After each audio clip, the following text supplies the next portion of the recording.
en cet instant, nous donnons encore, Seigneur, nous avons le droit, Seigneur, parle-nous, parle-nous, Saint-Esprit. Nous allons encore nous aviser devant ta sainte présence. Sois l'honneur et à toi. Au nom de Jésus, que nous avons prié. Amen. Acclamons.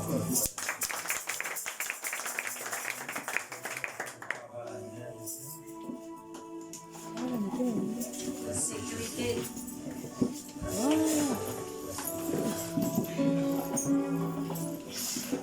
Alors, une fois de plus, soyez là. Bienvenue dans la présence de Dieu. C'est comme la Bible nous le dit. Un jour, dans la présence de Dieu, on fait ville ailleurs. Et il disait, je suis dans la joie lorsqu'on me dit que je vais dans la maison de l'Éternel. Tu es là ce matin, dis un amen à toi. Amen. Nous allons entrer dans les Écritures et nous allons lire Genèse chapitre 37. Si on peut avoir un lecteur dans la salle pour lire le premier et le deuxième verset. Genèse 37, le premier et le dernier verset. Est-ce qu'on peut honorer la parole de Dieu en la lisant étant debout? Est-ce qu'on peut se mettre debout pour honorer Dieu? J'ai la parole de Dieu dans le livre de Genèse chapitre 37 à partir du premier verset. Il dit: Jacob demeura dans le pays de Canaan où avait séjourné son père. Voici la postérité de Jacob. Joseph, âgé de 17 ans, faisait paître le troupeau avec ses frères. Cet enfant était auprès des fils de Bila et des fils de Zilpa, femme de son père. Et Joseph rapportait à leur père leurs mauvais propos. Israël aimait Joseph. C'est bon, tu peux t'arrêter là. C'est bon. Le thème de ce matin, c'est la vocation. C'est la vocation. Le thème de ce matin, c'est la vocation. C'est la vocation, le thème de ce matin, la vocation.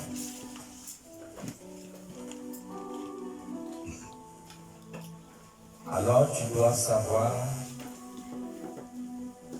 que tu as été appelé par Dieu. Tu as été appelé par Dieu.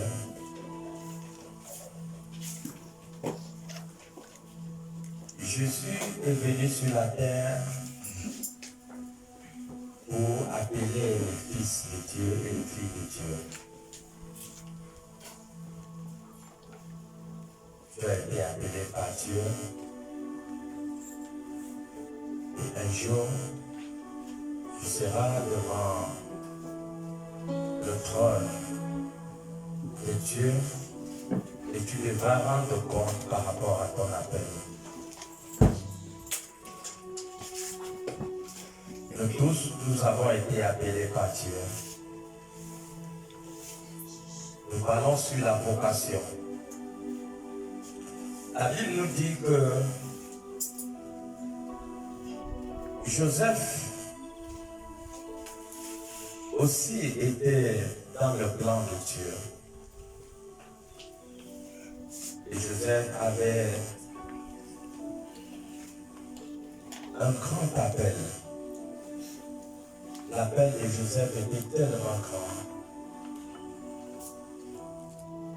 Et cet enfant a commencé à manifester les qualités de quelqu'un qui est appelé par Dieu.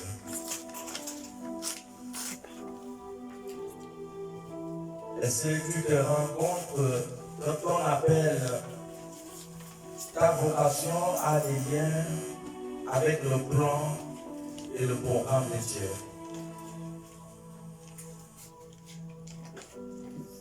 Dieu a accompli les grandes choses à travers ton appel.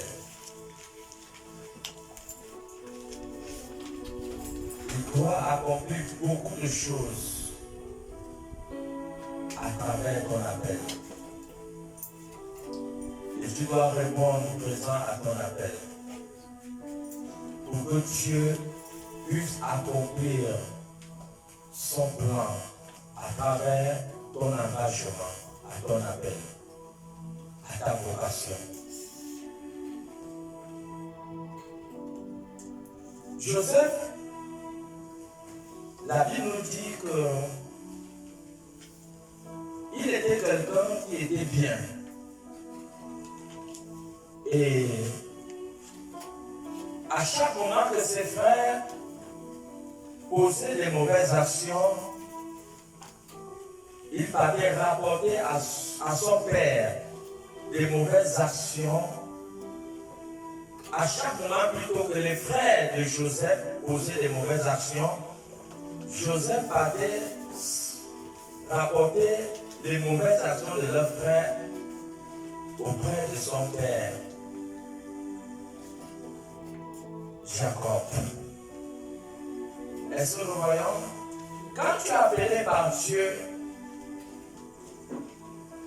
la première chose qui va se manifester au-dedans de ta personne, c'est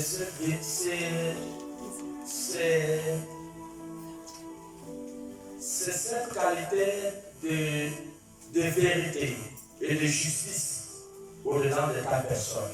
C'est-à-dire que tu seras quelqu'un qui n'est pas faux. Voilà. Tu seras quelqu'un qui est vrai. Tu seras quelqu'un qui pratique toujours la vérité et qui pratique la justice.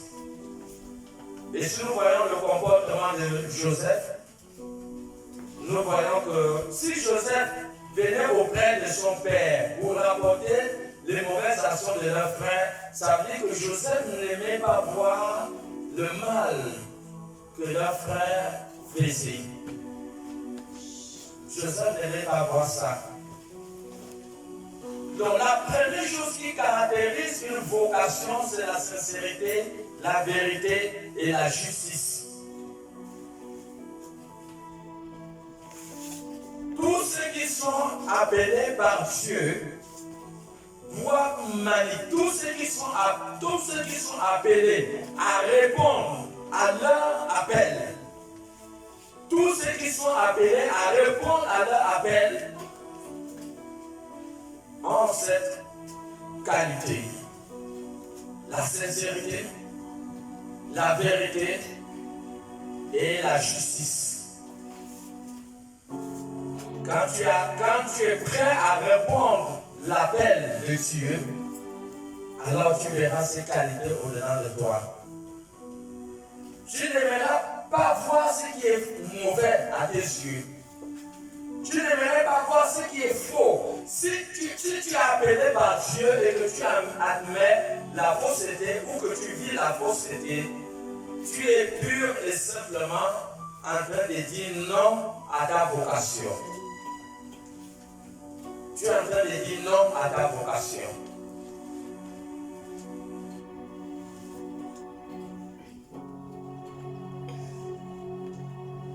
Et toute la grâce de Dieu, en cet instant, descend dans la vie de celui qui est appelé. La grâce de Dieu descend. Pourquoi?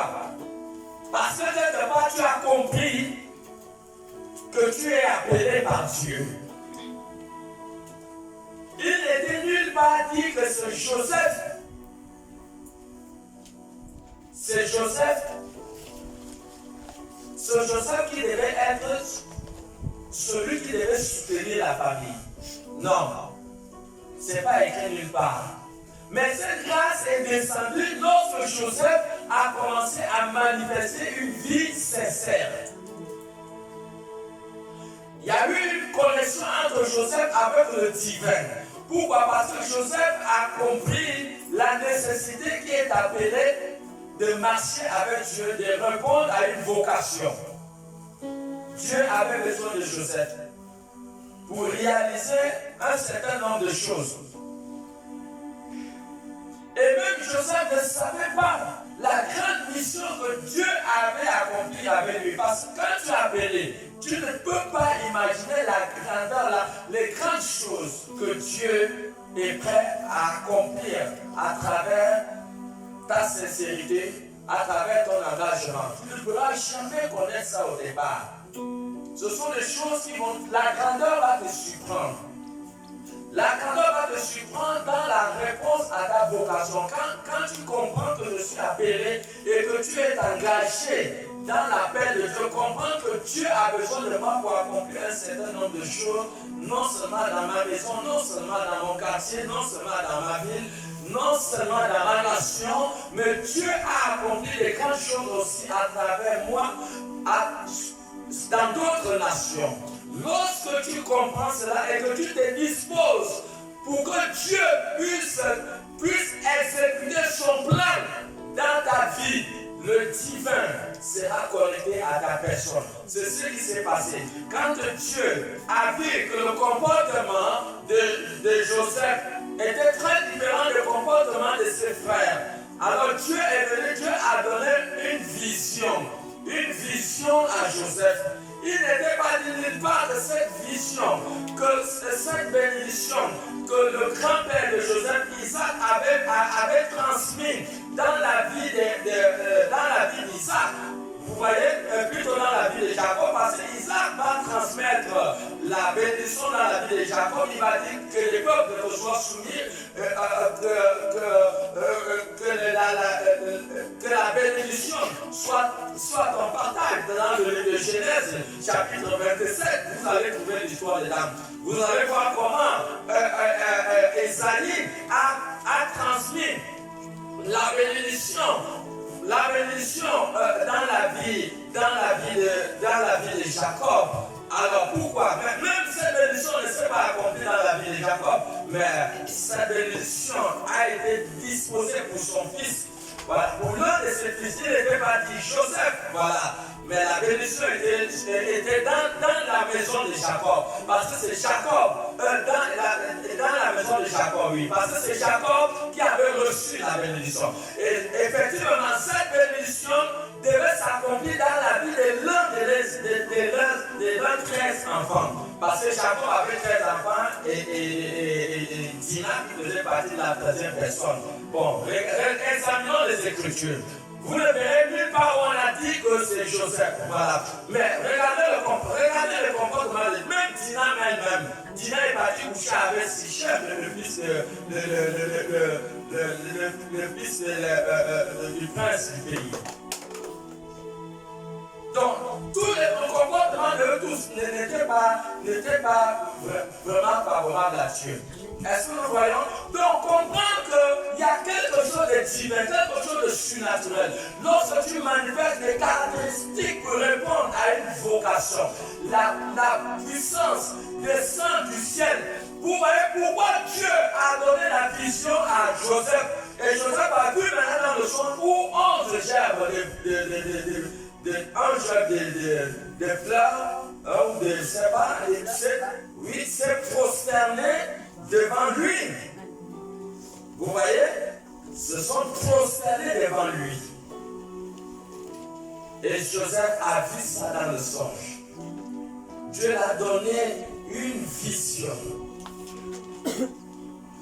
Et Joseph a commencé à comprendre que ses frères, un jour, vont venir se prosterner devant lui. Joseph a compris cela. Joseph a compris cela. Comprends que tu es appelé par Dieu. Dieu a besoin de toi. Dieu a besoin de toi. Que personne ici ce matin ne puisse décevoir Dieu. J'ai été appelé par Dieu. Mais essayez d'imaginer si je restais dans mon ambiance, dans le monde. Si je restais dans mon idolâtrie, dans le monde, s'il est resté dans l'alcoolisme dans le monde, voilà nos églises. Autant de personnes qui ont été sauvées. Pourquoi? Parce qu'un homme a compris la nécessité qui est appelée à répondre à une vocation. Un homme a compris qu'il est appelé par Dieu. Un homme a compris qu'il doit s'engager, qu'il doit abandonner tous les plaisirs du monde pour répondre à une vocation. Et vous êtes le fruit de la décision d'un homme. Vous êtes ce fruit. Mais est-ce que vous savez combien de personnes meurent aujourd'hui parce que les hommes et les femmes n'ont pas répondu à leur appel? Est-ce que quelqu'un comprend pourquoi le jugement, la colère de Dieu va s'abattre dans la vie des fils et des hommes? Est-ce que quelqu'un peut donner 1 Pierre 4, 17? Tu vas comprendre la raison pour laquelle le jugement va commencer dans l'église. La colère de Dieu serait sans miséricorde. Parce qu'aujourd'hui, il y a encore le Dieu de miséricorde et le Dieu de pardon. Mais demain, il sera le Dieu de jugement. Il sera le Dieu de jugement. La colère de Dieu, il y a des hommes et des femmes qui ont abandonné leur vocation. Ils ont abandonné leur appel et ils ont tué beaucoup des hommes. Ils ont tué beaucoup des femmes qui devaient se convertir à travers leur appel, qui devaient se convertir à travers leur engagement. Mais ils sont abandonnés. 1 Pierre 4, 17 et 18. Il dit, car c'est le moment où le jugement va commencer par la maison de Dieu. Or, si c'est par nous qu'il commence, quelle sera la fin de ceux qui n'obéissent pas à l'évangile de Dieu? Quelle sera la fin de ceux qui n'ont pas répondu à leur appel? Tous ceux qui n'ont pas répondu à leur vocation. Quelle sera leur sort? C'est ce que la parole de Dieu nous dit ce matin. C'est pour cela que le jugement, mon frère, ma soeur, va commencer dans l'église parce que Dieu a appelé beaucoup étaient comme moi, les femmes de chambre, beaucoup étaient comme moi, d'ivrogne, beaucoup étaient comme moi, idolâtres. Mais lorsque l'appel de Dieu a retenti au-delà de mon cœur, je n'ai pas résisté, j'ai tout abandonné, j'ai changé de direction, j'ai compris que Dieu a besoin de moi, je n'ai pas privilégié les désirs de la chair, je n'ai pas mis d'abord les désirs de ce monde en première position. J'ai compris le cœur de Dieu. J'ai compris le désir brûlant du cœur de Dieu. Qu'est-ce que c'est mes désirs charnels? Est-ce que mes désirs charnels équivaut aux besoins de Dieu, à l'action de Dieu? Qu'est-ce que c'est mes désirs charnels? Vais-je vendre ma vocation au prix des désirs charnels de ce monde? Vais-je vendre ma vocation au prix de la malhonnêteté, le prix du mensonge et tout ce qui suit? Non, mon frère, ma soeur, tu es appelé par Dieu. Tu es appelé par Dieu. De la même manière que Joseph était dans le plan du Dieu. Et sache que toute négligence à ton appel. Regardez comment vous êtes nombreux. C'est le cri d'un homme. C'est de la même manière qu'il y a beaucoup de gens que Dieu a déjà préparés qui doivent être convertis au son de ta voix, qui doivent être convertis à travers ta conversion, qui doivent être convertis à travers ton engagement.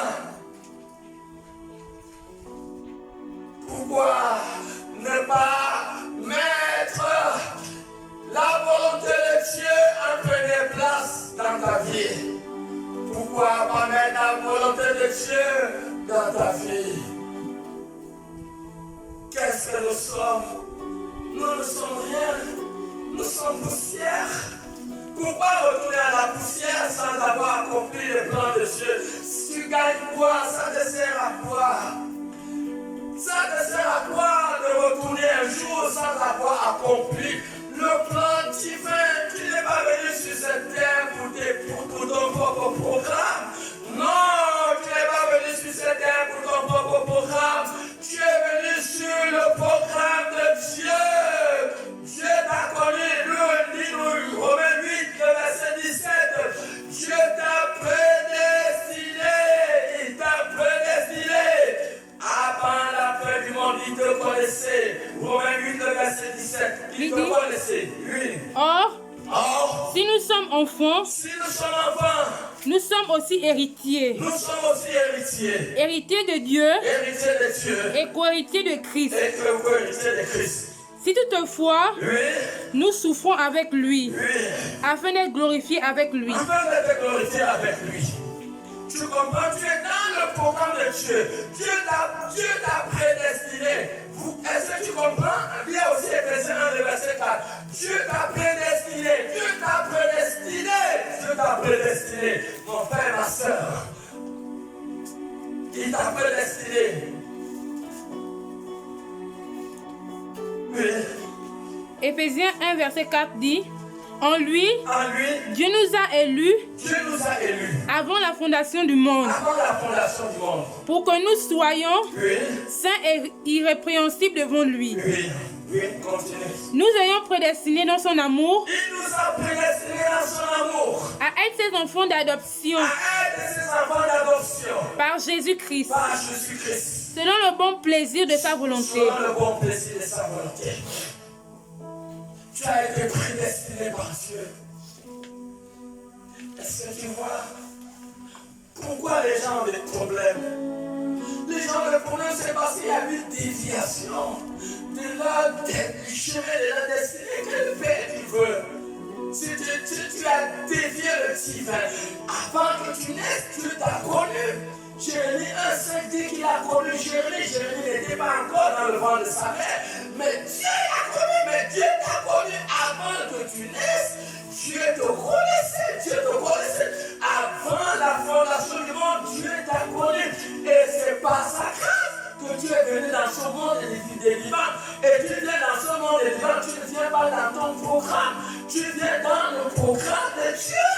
Donc le programme de Dieu a tellement d'importance dans ta vie que tes besoins, que tes projets, que tes études, que tout soit dans ta vie. Premièrement, le programme de Dieu.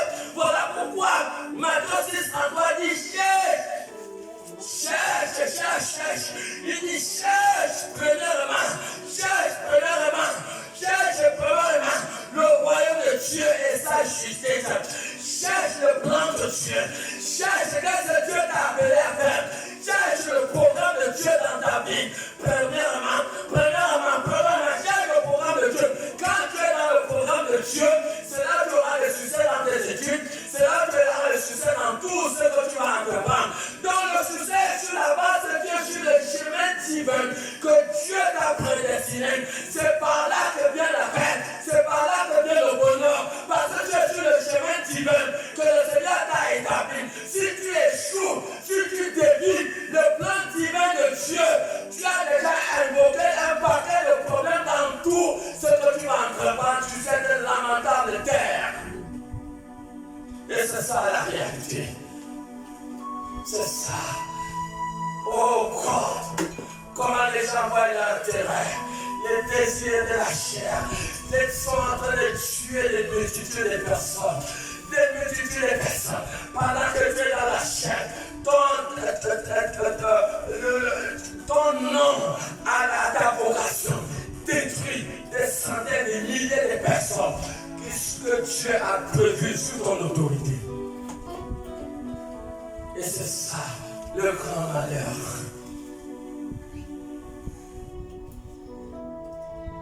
Qu'est-ce qu'on gagne sur cette terre? Tu peux payer le souffle de vie? Dis-moi un peu. Combien coûte le souffle de vie? Ça coûte combien de francs CFA? Ou ça coûte combien d'euros? Ça coûte combien de dollars, le souffle de vie? Tu peux m'indiquer le magasin où on vend le souffle de vie? Oh God. Tu peux m'indiquer la nation où on vend la vie? Non. Ça ne se vend pas. Un jour, Dieu va le reprendre. Un jour, Dieu va le reprendre. La même année dans Genèse 2:7, qu'il a soufflé le souffle dans la vie de l'homme.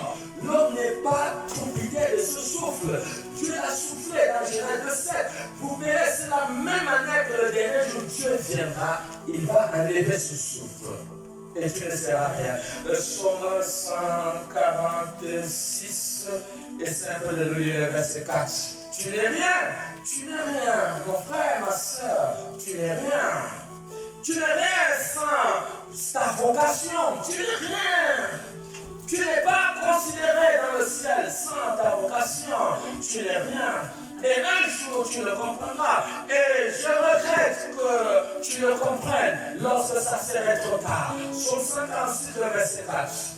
Leur souffle s'en va. La Bible dit dans Psaume 56, le verset 4, que leur souffle s'en va. Ils rentrent dans la terre. Ils rentrent dans la terre. Et ce même jour, leurs desseins périssent. Leurs desseins périssent. Et Genèse 2:7 dit quoi? Vous voyez, ce jour, Dieu retire le souffle. Et tu vois qu'un enfant né Dieu, ça veut dire Dieu met le souffle de la Genèse 2:7. Il dit oui. L'Éternel Dieu Et l'éternel Dieu, forma l'homme il forma l'homme de la poussière de la de terre. la poussière de la terre. Il souffla dans ses narines Il souffla dans les narines de l'homme un souffle de un vie. souffle de vie. Et l'homme devint un être vivant. Et l'homme devint un être vivant. Dieu a soufflé dans les narines de l'homme le souffle. Voilà. Donc, très important de comprendre que sans répondre à ta vocation, tu es nul, tu es zéro. Peu importe les choses physiques que tu as.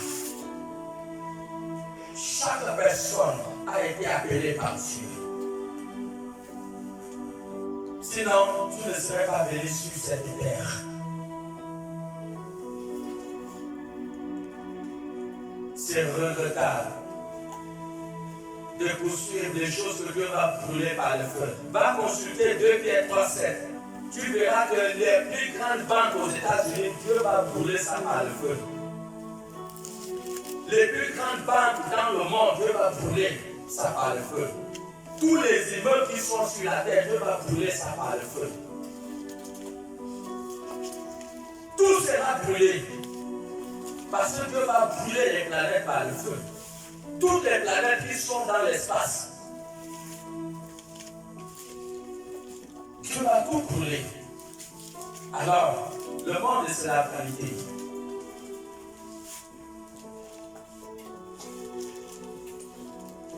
Joseph a compris qu'il devait répondre à son appel.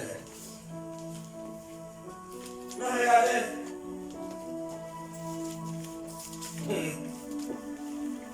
Israël est le peuple de Dieu.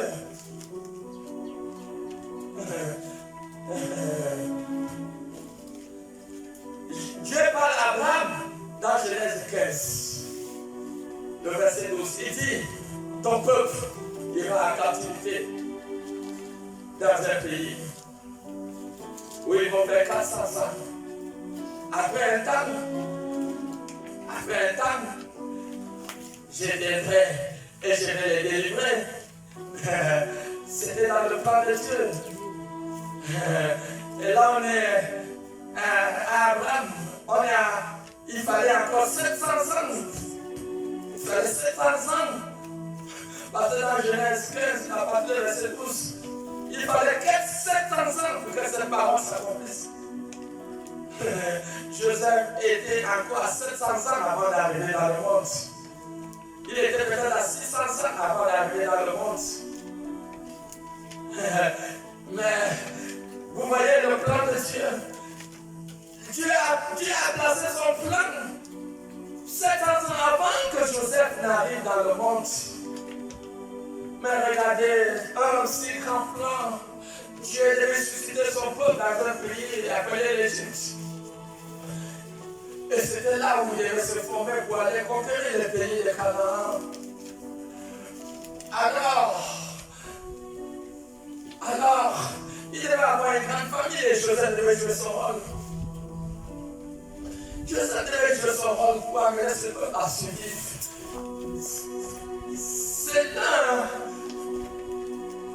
C'est l'une des choses principales de la vocation de Joseph. C'est ça. C'était dans le plan de Dieu. Dieu établit ses plans 700 ans en arrière. Tu es là.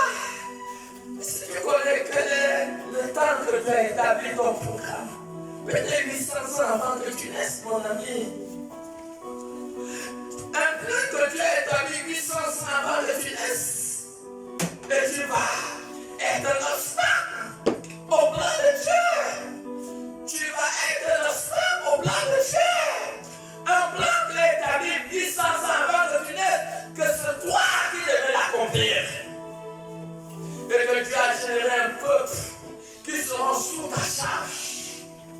Est-ce que tu vois pourquoi Dieu, le dernier jour, beaucoup rendra compte à Dieu.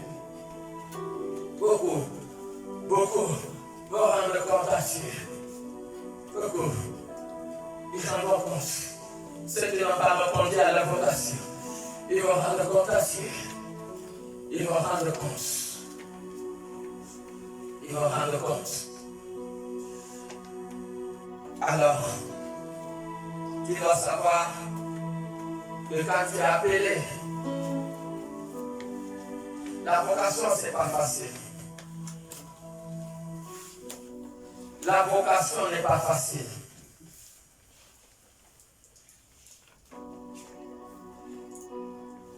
Matthieu 10, 36.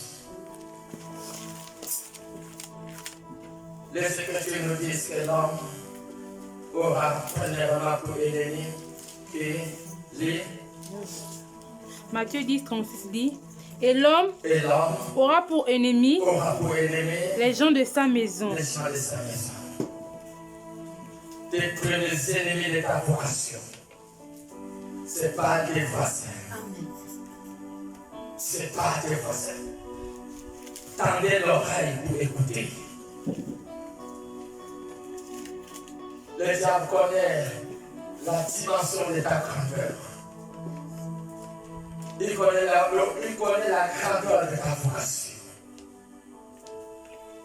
Et le diable ne permettra pas que ta vocation puisse s'accomplir. Est-ce que vous savez? Mais ces gens étaient méchants. Ils voulaient tuer leur frère. Mais c'est votre frère à cause simplement d'une jalousie. Vous voulez le tuer, mais qu'est-ce qu'il a fait de mal pour vous? Ils ont dit, voici le songeur qui arrive.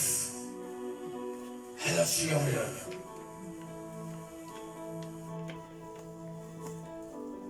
Ils avaient le plan de le tuer. Ce n'étaient pas les gens de loin, mon ami. C'était les gens de sa maison. Les gens de votre maison pour tuer votre vocation. N'est-ce pas?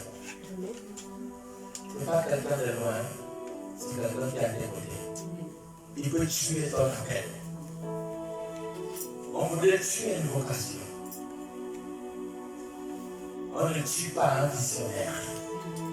Est-ce que quelqu'un peut dire amen? Amen. On ne tue pas un visionnaire.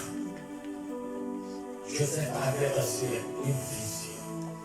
Et les visionnaires, on ne les tue pas. On ne les tue pas. Tant que tu as compris que tu dois répondre à ta vocation, et que tu as un parchemin de ta vocation, tu as une vision de ta vocation, le ciel sera avec toi. Si c'est lève contre toi, si toute une nation se lève contre toi, ils ne pourront rien te faire. Rien. Rien. l'Éternel va les combattre. L'Éternel va les confondre. Il ne pourra pas t'atteindre. Pourquoi? Parce qu'on ne tue pas dans le ciel interdiction de tuer un visionnaire.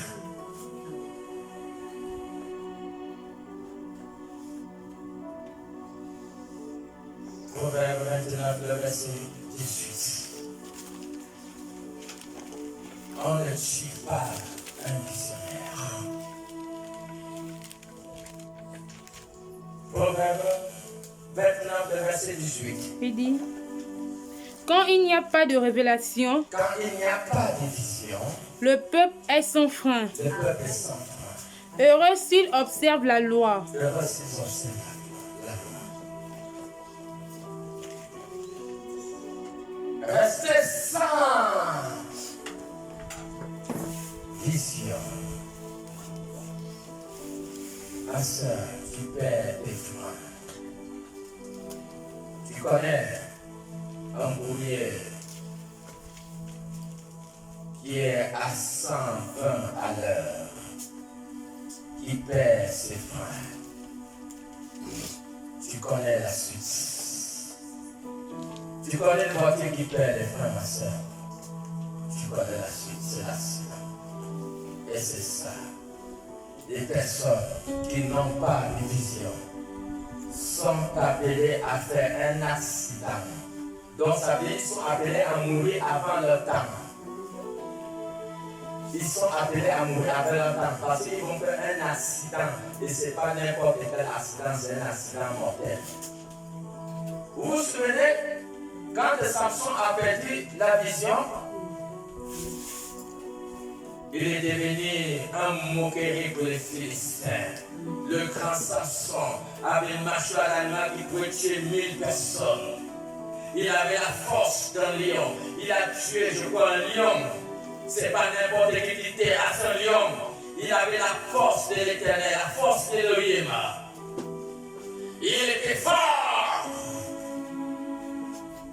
Il était fort. Il pouvait malmener les Philistins. Il pouvait couper les cordes des reins. Lorsqu'on l'a chaîné, on dit Samson, les Philistins arrivent, ils coupent les cordes. Même s'ils étaient les seuls, ils les coupaient. Parce qu'il avait la force de l'Éternel. Parce qu'il avait ses yeux, sa vision. Mais une fois, Samson a perdu sa vision. On l'a enchaîné. On l'a enchaîné. Et dans la suite du temps, Samson est mort. Parce qu'il a perdu ses yeux. Un peuple sans vision est un peuple perdu. La vision te confère la sécurité divine, d'accomplir le plan redempteur de Dieu dans ta vie. La vision te donne la force d'aller de l'avant, au milieu des tribulations, au milieu de l'oppression, au milieu des attaques. La vision te donne la force, ça te motive. Les visionnaires, ce sont des personnes de foi qui se retrouvent, ils sont en train de pleurer. Faites la biographie des vrais visionnaires. Leur vie est amère. Quand vous examinez leur vie, vous allez vous poser la question, mais qu'est-ce qui s'est passé dans la vie de cette femme? Qu'est-ce qui s'est passé dans la vie de cet homme? Tu te mets à pleurer à sa place. La vie des visionnaires, ce n'est pas une vie facile. La Bible ne nous dit pas combien de choses Joseph a fait dans le tour. Tout ça à cause de quoi? À cause d'une vision qu'il a expliquée à ses frères. Est-ce qu'il a mal fait pour expliquer sa vision à ses frères? Et comprenez que vraiment, ce n'est même pas aussi n'importe qui. Quand vous voyez la tête de quelqu'un ne vous arrange pas, ne le communiquez pas votre vision. Ne le communiquez pas. La Bible ne nous dit pas combien de fois Joseph a fait dans le trou. Et s'il a mangé, on ne le connaît pas. Mais ils étaient prêts à finir avec lui. Quand vous êtes appelé par Dieu, on va vous faire ça Dieu. On va vous haïr. Elle est là l'exemple. Ceux qui ont été ses amis intimes ont commencé à la lire. On a dit. Vous savez, elle a toujours fait des efforts pour les inspirer. S'éloigner de leur monde. Et c'est comme ça, on va vous haïr. Pourquoi? Parce que vous êtes appelés par Dieu. Ne n'abandonnez pas. Ne faites pas l'erreur d'abandonner. Vous abandonnez, vous êtes morts. Hébreux 10, le verset 35.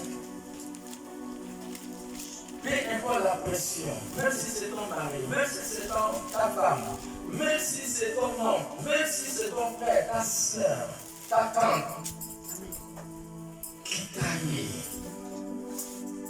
Allez dans les pays musulmans, j'ai suivi une histoire où un musulman a accepté Jésus et on a voulu le tuer, il s'est échappé. Et derrière lui, on a tué son enfant. Pourquoi? Parce qu'il a accepté Jésus. On a tué son enfant parce qu'il a accepté Jésus. Combien de musulmans aujourd'hui dans leur pays sont enfermés parce qu'ils ont accepté Jésus?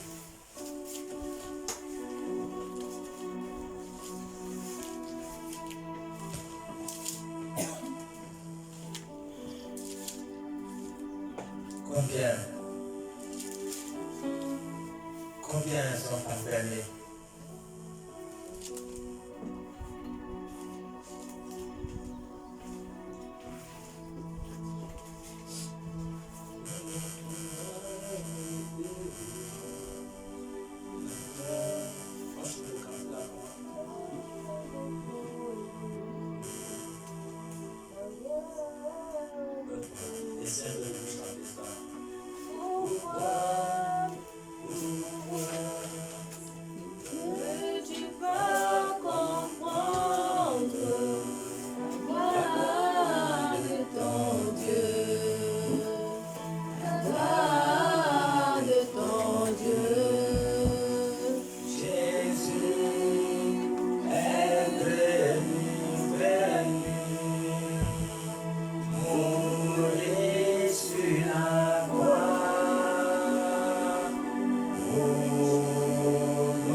Il est toujours le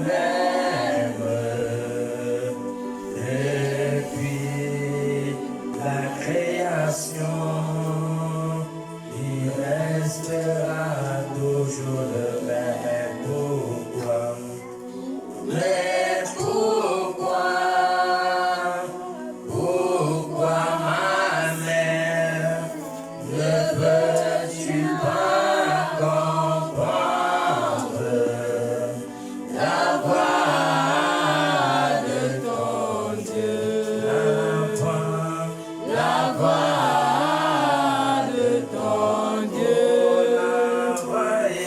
La voix de ton Dieu. La voix de ton Dieu. La voix de ton Dieu. La voix de ton Dieu.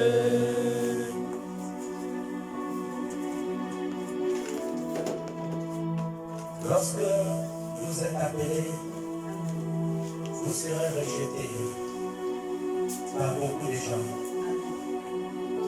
Les gens qui vous soutiennent financièrement, peut-être vont devoir vous lâcher. Ceux qui vous payent les études, peut-être vont prendre la décision de ne plus vous payer les études parce que vous avez répondu à votre appel. Vous pouvez être rejeté de votre maison, vous pouvez être rejeté de votre famille. L'appel, c'est pas facile. L'appel, c'est les larmes aux yeux. C'est les larmes. Vous ne pouvez pas répondre à l'appel sans pleurer. Ce n'est pas facile, mais c'est possible. Tenez ferme. N'abandonnez pas. Nous étions dans Hébreux 10, verset 35.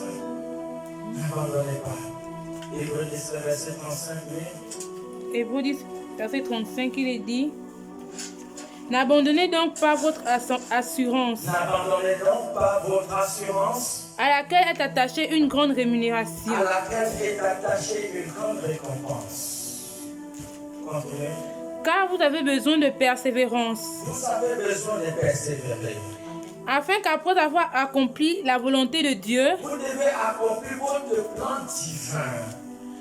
vous obtiendrez ce qui vous est promis. Il y a une récompense en accomplissant le plan divin de Dieu dans votre vie. Si vous êtes dans ce monde, vous n'accomplissez pas le plan divin à votre mort, vous aurez des problèmes devant le trône du jugement. Et votre jugement serait sans miséricorde. Hébreux 10, 35 dit que nous allons faire par la part. Hébreux 10, 35 dit que nous avons besoin de persévérer. Persévère, ma soeur. Est-ce qu'on peut chanter ce cantique qui dit persévère, persévère. Tu as besoin de persévérer, mon frère. Persévère. Tu as besoin de persévérer. N'abandonne pas. Même son frère, la leçon de publier des études, n'abandonne pas. Persévère.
Merci, Jésus. N'abandonne pas. Vas-y au verset 38, c'est bon. Le verset 38 à 39. Et mon juste vivra par la foi. Il dit, et mon juste vivra par la foi. Mais s'il se retire, S'il se retire, mon âme ne prend pas plaisir en lui. mon âme ne prend pas plaisir à lui. Nous Non, nous ne sommes pas de ceux qui se retirent nous ne sommes pas de ceux qui se retirent pour se perdre, pour se perdre, mais de ceux qui ont la foi mais pour ceux qui ont la foi, pour sauver leurs âmes. pour sauver leurs âmes. Ne te retire pas. Luc 9, 61. Ne te retire pas, mon frère, ma soeur. Ne te retire pas. Ne te retire pas. Luc 9, 62. Il dit, Oui. Jésus leur répondit, Jésus leur répondit, quiconque met la main à la charrue quiconque met la main à la charrue et regarde en et arrière regarde en arrière n'est pas propre au royaume de Dieu. n'est pas propre au royaume des cieux. Toute marche arrière est fatale. Vous faites marche arrière, vous avez vendu votre vocation au diable. Et le prix sera cher pour vous, il est des jours. Très cher.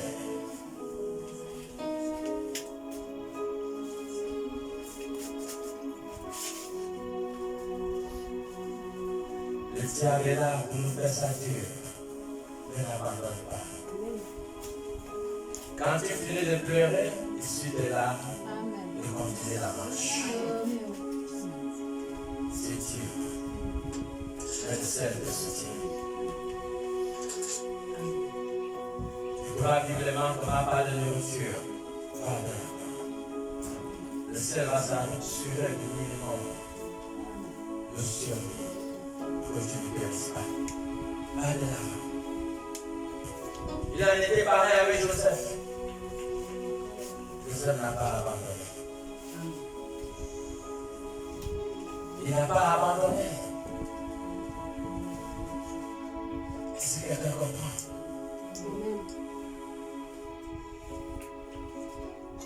Le diable a tout fait, amener même la femme de son patron.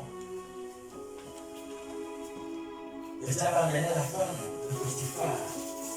Interrompre une vision. J'ai pitié. Pour vous qui n'avez pas gagné le texte, l'école du sexe, pitié pour vous. Pitié. Le diable a fait la première tentation autour, ils n'ont pas pu le tuer. Ils n'ont pas pu tuer sa vision. Deuxième tentation, il passe à l'étape suivante de sexe. Il amène la femme d'autrui devant Joseph pour chercher à tuer sa vision. Vous ne pouvez pas répondre à l'appel si vous n'êtes pas allé à l'école du sexe. Vous comprenez que le sexe doit s'exercer dans la légalité. Le diable a tué beaucoup de missionnaires par le sexe. Pitié, un désir de quelques minutes, tu vends ton destin. Pitié pour toi. Va se renseigner avec des personnes qui sont mortes, que Jésus a accordé la grâce de revenir. Des personnes que le sexe a amené à l'enfer. C'est cette partie intime qui brûle pendant des milliards d'années. C'est le feu qui brûle dans cette partie intime. Alors, cette partie intime qui déjà fait partie. Le soulard, il boit la bière chaude en enfer pendant l'éternité des milliards d'années. C'est ça. Pitié pour vous. Même une petite école du sexe, tu n'arrives pas. Et tu vas répondre la vocation comment? Pitié pour toi. Pitié. Voici Joseph. Joseph, il a gagné le texte. On n'a pas tué sa vision.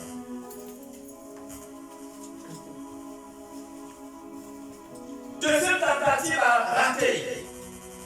Le diable s'est fâché. Troisième tentative, on l'a envoyé en prison.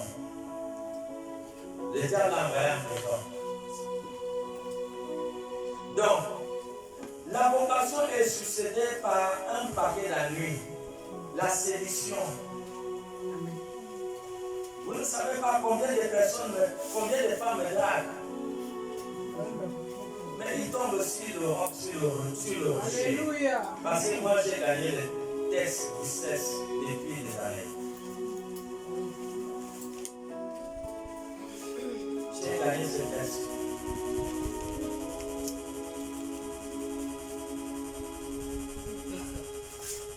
Je ne veux pas entrer dans les témoignages. Mais j'ai gagné ce test. Vous voyez? Au fur et à mesure que vous résistez, que vous refusez de tomber dans la tentation, au fur et à mesure la souffrance augmente. Amen. La souffrance augmente. Mais vous devez savoir que quand la souffrance augmente, vous êtes près de l'accomplissement de votre destin. Vous comprenez? Mais avant, est-ce que les peuples d'Israël, ils ne partaient pas chercher on appelle ça, c'est pas la chaume, hein, c'est pas comment ils appellent ça dans la Bible, la paille. Maintenant que Moïse est venu en Égypte, on lui dit qu'il doit fabriquer des briques et il doit aussi aller chercher la paille. Donc ça veut dire que la souffrance a augmenté. Mais quand que Moïse n'était pas là, c'était quand même allé. Ils respectaient les inspecteurs. Mais ils sont allés sur la voie, si ne pas commencer à frauder même jusqu'aux inspecteurs. Comment ça? Hein? Même jusqu'aux inspecteurs, on les fraude. Ça veut dire qu'on les respectait plus. Pourquoi? Parce que tu es plus loin de la fin de la souffrance. Quand tu vois la souffrance augmenter, tu es plus loin de la sortie de la douleur. Il faut persévérer.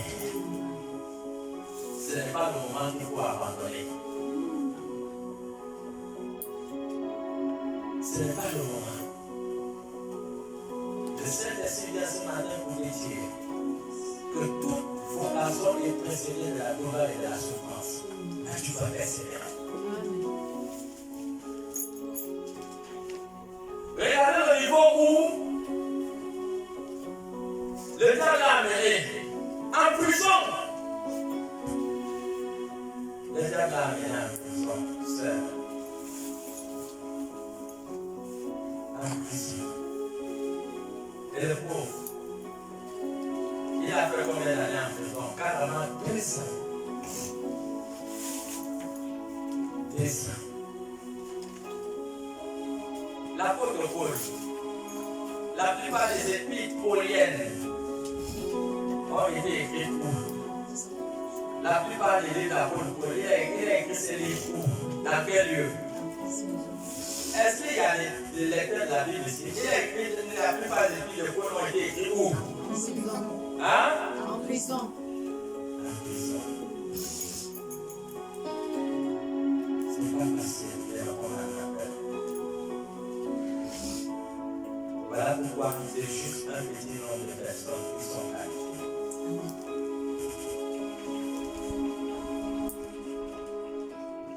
À chaque moment que le diable vous pousse dans la douleur et dans la souffrance, étant donné que Romains 8, 28 dit quoi? Toutes choses concourent au bien de ceux qui aiment. Romains 8, 28 dit quoi? Toutes choses concourent au bien de ceux qui aiment Dieu.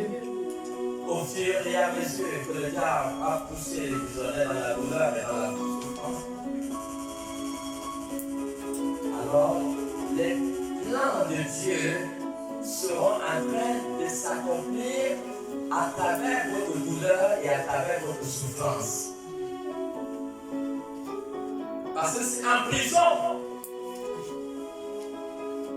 que Dieu a donné un rêve à Pharaon. C'est en prison. C'est en prison. C'est en prison. Dieu va susciter un problème. Cette personne qui va résoudre ce problème, c'est toi. Oui, Genèse combien? 30 combien? Hein? Genèse 40. partir du verset 37, il dit quoi? Hein? Mon Dieu. Genèse 41, verset 37. Ah, on voit, maman. Il est dit, Oui, Genèse combien? 41, Oui, verset 37. oui. Ces paroles plurent à Pharaon et à tous ses serviteurs. Quand Joseph a fini d'interpréter les songes, ces paroles plurent à Pharaon à tous ses serviteurs. Continue. Et Pharaon dit à ses serviteurs, Pharaon dit à ses serviteurs, trouverions-nous un homme comme celui-ci, trouverions-nous un homme comme celui-ci, ayant en lui l'Esprit de Dieu? ayant en lui l'Esprit de Dieu? Et Pharaon dit à Joseph, Pharaon dit à Joseph, puisque Dieu t'a fait connaître toutes ces choses, puisque Dieu t'a fait connaître toutes ces choses, il n'y a personne qui soit aussi intelligent il n'y a personne aussi qui soit intelligent, et aussi sage que toi. aussi sage que toi. Continue. Je t'établis sur ma maison Il dit, je t'établis sur ma maison, et tout mon peuple obéira à tes ordres. et tout mon peuple obéira à tes ordres. Le trône seul m'élèvera au-dessus de toi. Le trône seul m'élèvera au-dessus de toi. Pharaon dit à Joseph, Pharaon dit à Joseph, vois, vois, je te donne le commandement de tout le pays d'Égypte. je te donne le commandement de tout le pays d'Égypte. Pharaon ôta son anneau de la main Il ôta son anneau de la main et le mit à la main de Joseph. et le mit à la main de Joseph. Il revêtit d'habits de fin lin Il le remettit l'habit de fin lin et lui mit un collier d'or au cou. et lui mit un collier d'or au cou. Amen. Voilà. Voilà la fin. Est-ce que quelqu'un voit? Voilà comment la question va être récompensée. Voilà. N'abandonnez pas. Jean 6,66. N'abandonnez pas. Quelle est la manière de sécure? N'abandonnez pas. Qu'importe ce que tu n'abandonnes pas.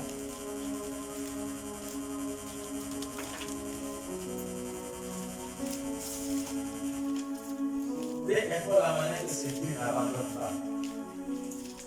Vas-y. Jean 6,66. Jean 6,66, il est dit, dès ce moment, plusieurs de ses disciples se retirèrent Ils se retirèrent. et ils n'allaient plus avec lui. Ils n'allaient plus avec lui. Amen. Voilà. Ils étaient combien? 70, non? Il Luc 10. 1 à 2. 1. Oui, Luc 10, 1. Il dit, Oui. après cela, Après cela, le Seigneur désigna encore 70 autres disciples ils étaient 70. Oui. et il les envoya deux à deux Il les envoyait de sa queue. devant lui dans toutes les villes Dans toutes les villes, et dans tous les lieux lui-même devait aller. dans tous les lieux où lui-même il devait aller. Il leur dit, Oui. la moisson est grande, La moisson est grande. mais il y a peu Il d'ouvriers. n'y a pas d'ouvriers. Voilà, c'est bon. Les ouvriers, ils ont abandonné leur vocation. Ils étaient 70. Hein, maman? Ils étaient 70. 70, moins 12.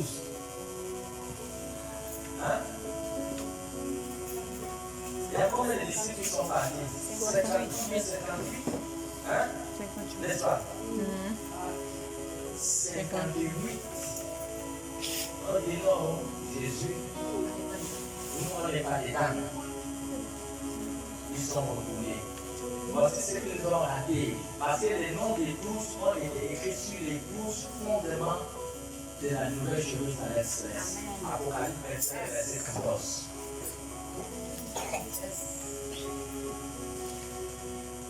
Oui. Apocalypse 21, verset 14, il est dit, Oui. la muraille de la ville avait 12 fondements. La muraille de la ville avait 12 fondements. Et sur eux, Et sur eux, les 12 noms les 12 noms des 12 apôtres de l'agneau. des 12 apôtres de l'agneau. Vous voyez, la muraille de Jérusalem, céleste. Sur cette muraille étaient écrits les 12 noms des 12 apôtres. Voilà ce qu'ils ont fait. Les 58 disciples. C'est pour cela que tu ne dois pas abandonner. N'abandonne pas. Ce qui a donné à Moïse la force d'aller en Égypte, c'est la vision qu'il a reçue au buisson. Tu es passé par lui par une formation. Il ne pouvait pas aller affronter Pharaon sans avoir une vision. Sans avoir une vision du couloir que Dieu vous a appelé dans l'église. Tu es appelé à servir Dieu dans quel couloir, dans quel département. Tu dois avoir une vision. Moi, j'ai été appelé en tant que prédicateur. Et j'ai voulu dans mon couloir. J'accomplis la vision de Dieu dans ma vie. La force de Moïse était l'expérience du buisson. Parce que quand Dieu l'amène dans l'expérience, Dieu lui dit dans Exode 4:12, il dit, va en Égypte, je serai avec ta bouche. Et ça ne suffit pas à Moïse. Il dit, qui suis-je pour me mettre devant Pharaon? L'Éternel lui dit, qu'est-ce que tu as la main? Moïse dit, jette le bâton. Il dit, jette le bâton en terre. Quand Moïse jette le bâton en terre, cela se transforme par un serpent. Moïse a peur. Et Dieu lui dit, non, il ne faut pas avoir peur, attrape le serpent par la queue. Et il est dangereux d'attraper le serpent par la queue. Quand Moïse va attraper le serpent par la queue, le serpent est redevenu encore le poids. Tu dis à Moïse, ce n'est pas fini. Mets ta main sur ta poitrine. Dans ton haut. Moïse a mis la main dans son haut, sur sa poitrine. Dieu lui dit, retire la main. Quand Moïse retire la main, les asticots, la main est pourrie. Moïse crie. Dieu lui dit, non, ne panique pas. Remets la main dans ton sein. Moïse remet la main dans son sein. Dieu lui dit, retire la main. Quand Moïse retire la main, sa main est devenue normale. Et Dieu lui dit, avec ses signes, va à l'Égypte et va délivrer mon peuple. Moïse part avec la force de la vision. Moïse répond à sa vocation sur la base de la vision. Il y a une puissance dans la vocation. Il y a une puissance dans la vision. Amen, amen. Est-ce que quelqu'un est là? Amen. Acclamons le Seigneur.